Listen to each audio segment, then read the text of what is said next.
Odina opa, nimaga uy sharoitida soch bo'yasam, salonda bo'yagandaqa effekt bermaydi. Xohlagan natijani ola olmayman. Chunki salonda baribir master bo'yaydi. Sochda bo'yash shunchaki kraska surib qo'yish emas.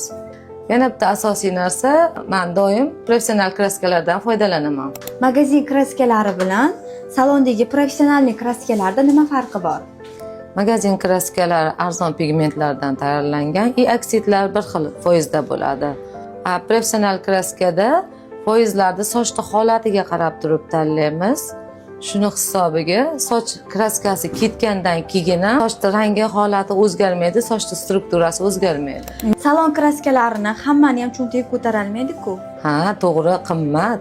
Lekin bilishmaydiki, professional bo'yalgan kraskalardagi sochlar strukturasi buzilmaydi. Odina opa, sizga kelmoqchi bo'lgan mijozlar siz bilan qanaqa bog'lanishlari mumkin? Direktdan yozishlari mumkin yoki pastdagi nomerlarga telefon qilishlari mumkin.